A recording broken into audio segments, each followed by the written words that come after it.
Hi friends, welcome to my channel. അപ്പോൾ ഇന്ന് ഞാൻ വന്നിരിക്കുന്നത് ഗോതമ്പ് ദോശയുടെ റെസിപ്പി ആയിട്ടാണ്. തിരക്കുള്ളപ്പോൾ വളരെ പെട്ടെന്ന് തയ്യാറാക്കാൻ പറ്റുന്നതും അതുപോലെ ബ്രേക്ക്ഫാസ്റ്റ് ആയിട്ടും ഡിന്നറായിട്ടും ഒക്കെ സെർവ് ചെയ്യാൻ പറ്റുന്ന ഗോതമ്പ് ദോശ എങ്ങനെയാണ് തയ്യാറാക്കുന്നതെന്ന് നോക്കാം. അതിനായി ഞാനിവിടെ 1.5 കപ്പ് അളവിൽ ഗോതമ്പ് പൊടി എടുത്തിട്ടുണ്ട്. അതിലേക്ക് 1/2 ടീസ്പൂൺ അളവിൽ ഉപ്പ് ചേർത്ത് കൊടുത്തിട്ടുണ്ട്. ഉപ്പ് നന്നായിട്ട് അതൊന്ന് മിക്സ് ചെയ്തെടുക്കാം. ഉപ്പെല്ലാം ഇളക്കി യോജിപ്പിച്ചിട്ടുണ്ട്. ഇനി ഇതിലേക്ക് അല്പാൽപമായി വെള്ളമൊഴിച്ച് ഇളക്കി മിക്സ് ചെയ്തെടുക്കണം. ഒരുപാട് വെള്ളം ആദ്യമേ ഒഴിച്ച് മിക്സ് ചെയ്യരുത്. ഇതുപോലെ ആദ്യം കുറച്ചൊഴിച്ച് ഒന്ന് മിക്സ് ചെയ്തെടുക്കുക. പിന്നീട് അല്പം കൂടി ഒഴിക്കുക. ഇങ്ങനെ 4-5 തവണ വെള്ളം കുറേശ്ശെയായിട്ട് ഒഴിച്ച് മിക്സ് ചെയ്തെടുക്കുക. അപ്പോൾ എനിക്കിവിടെ ഏകദേശം ഒരു 1.5 കപ്പ് അളവിൽ വെള്ളം വേണ്ടി വന്നിട്ടുണ്ടായിരുന്നു. എങ്കിലും ഓരോ സ്ഥലത്ത് കിട്ടുന്ന ഗോതമ്പ് പൊടി അനുസരിച്ച് വെള്ളത്തിൻ്റെ അളവിൽ വ്യത്യാസം വന്നേക്കാം. ഇതിൻ്റെ കൺസിസ്റ്റൻസി നമ്മൾ സാധാരണ ദോശ ഉണ്ടാക്കുന്നതിനേക്കാൾ അല്പം കൂടി ലൂസായിരിക്കണം. എന്നാൽ ദോശ പരത്താൻ പറ്റാത്ത വിധം ഒരുപാട് ലൂസാകുകയും ചെയ്യരുത്. ഞാനിതിലേക്ക് കുറച്ച് മല്ലിയിലയും വെളുത്തുള്ളി എടുത്തിട്ടുണ്ട്. പച്ചമുളക് നിങ്ങൾക്ക് ചേർക്കാം കേട്ടോ. കുട്ടികൾക്കായതുകൊണ്ടാണ് ഞാൻ എടുക്കാത്തത്. പച്ചമുളക് നിങ്ങളുടെ എരിവിനനുസരിച്ച് ചേർക്കുക. ചെറുതായിട്ട് അരിഞ്ഞ മല്ലിയില ഇതിലേക്ക് ചേർത്ത് കൊടുക്കാം. ഇനി നമുക്കിതൊന്ന് മിക്സ് ചെയ്തെടുക്കാം. എല്ലാം കൂടെ നന്നായിട്ട് ഒന്ന് യോജിപ്പിച്ചെടുക്കാം.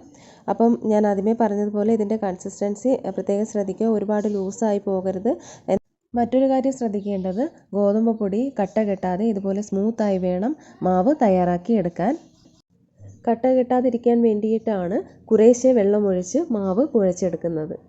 ഈ മാവ് തയ്യാറാക്കി ഉടൻ തന്നെ നമുക്ക് ദോശ ചുട്ടെടുക്കാവുന്നതാണ്. കൂടുതൽ നേരം വെക്കേണ്ട ആവശ്യമില്ല. ഇനി ദോശ എങ്ങനെയാണ് ചുട്ടെടുക്കുന്നതെന്ന് നോക്കാം. അതിനായിട്ട് ഇതുപോലെ ഒരു നോൺ സ്റ്റിക്ക് പാനോ ദോശക്കല്ലോ ചൂടാക്കി എടുക്കുക. ഓയിൽ ആവശ്യമുണ്ടെന്നുണ്ടെങ്കിൽ ഒന്ന് സ്പ്രെഡ് ചെയ്ത് കൊടുക്കുക കേട്ടോ. സ്റ്റൗ മീഡിയം ഫ്ലെയിമിൽ വേണം വെക്കാനായിട്ട്.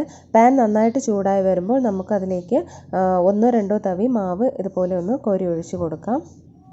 ദോശയ്ക്കൊക്കെ പരത്തുന്നത് പോലെ ഇതുപോലെ ഒന്ന് പരത്തി കൊടുക്കാം.